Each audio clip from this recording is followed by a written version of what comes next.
Program of Thursday, August 4th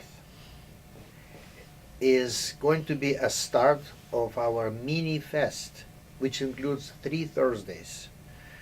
This mini fest is devoted to music of Franz Liszt and Hector Berlioz, showing our public very interesting new, almost revolutionary trend in the composition in Europe in just the first third of 19th century, which we call programmatic music.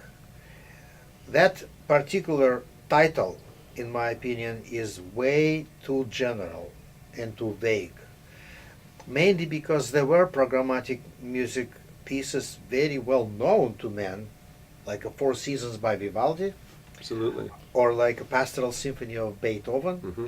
But nevertheless, what Franz Liszt and Berlioz did went perhaps in a more radical way further away from actual construction and composition of symphonic works. They were both virtuosos, and obviously Liszt was the great piano virtuoso, but he was also trying to blaze some trails as a composer, too, Absolutely. and very sensitive to trends of the time.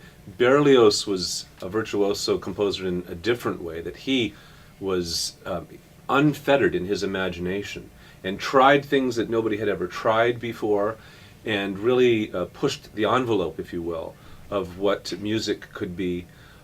He also was didactic in the sense that he wrote his treatise on orchestration and offered that. But especially as a young man, there's such a great story of Mendelssohn and Berlioz meeting Yes. in Rome, and Berlioz is there on the Prix de Rome, and Mendelssohn is traveling, and Mendelssohn writes to his sister Fanny that he had just met this Frenchman, Berlioz, who talked about this 5-movement symphony based on a single theme, and Mendelssohn found the figure of Berlioz so depressing that he wrote to his sister, "I couldn't write music for 3 days, so depressed I was." I paraphrase. But, you can hardly think of two more different composers than these two. But I think it's a wonderful pairing you have with Liszt and Berlioz, two highly imaginative trailblazers of their time. Absolutely.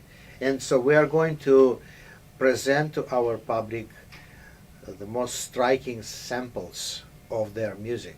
So this first program on August 4th will have only very short piece by Berlioz, his Hungarian March from Damnation of Faust.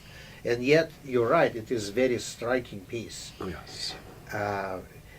There is a very interesting story about that piece, because the first composer who wrote symphonically Hungarian March, Rákóczi March, was Franz Liszt. And Berlioz heard that piece and immediately decided that he could do better job.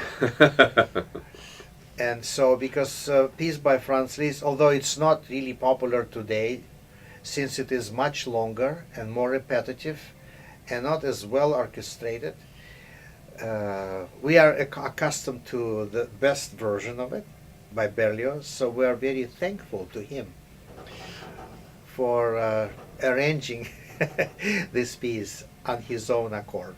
So that is the only piece of Berlioz we have.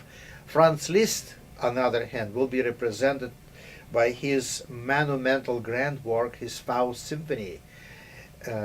I would not really call it a symphony, because it is more like a symphonic poem in 3 parts, and each part is devoted to one character from the tragedy by Goethe. And so the first part called Faust, the second one Gretchen, and the third one Mephistopheles. So that symphony will be performed in its first version. Why in the first version?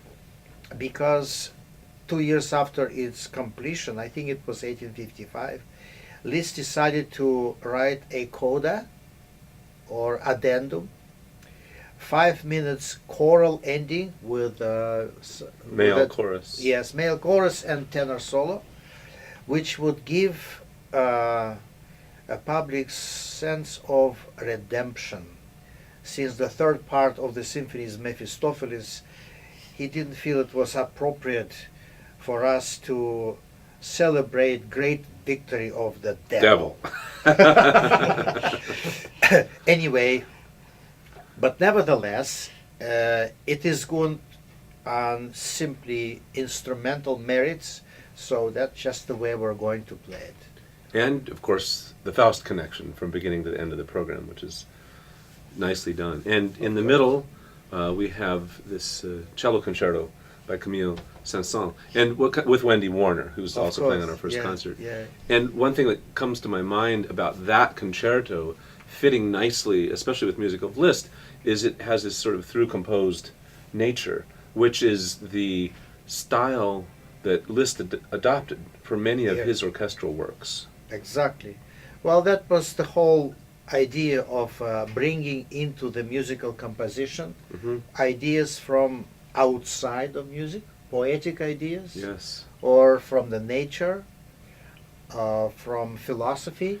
Sort of organic structure, Yes. as opposed to the conventional forms, for instance, in a concerto that Yeah. might have a fast, slow, and fast movement. And here you have a single entity that functions as a Well, concerto. but that single entity, if you look with a microscope, Of course. You will see all the components there, because there is a little minuet, there is a little slow movement, and there is a light and boisterous. Sure, the variety is still variety, there. Yes, But yes. without this sort of separateness. That's right. Yeah. Anyway, so that would be very interesting and a very new idea and very new program for our public, except we will welcome back Wendy Warner yet again as now our soloist.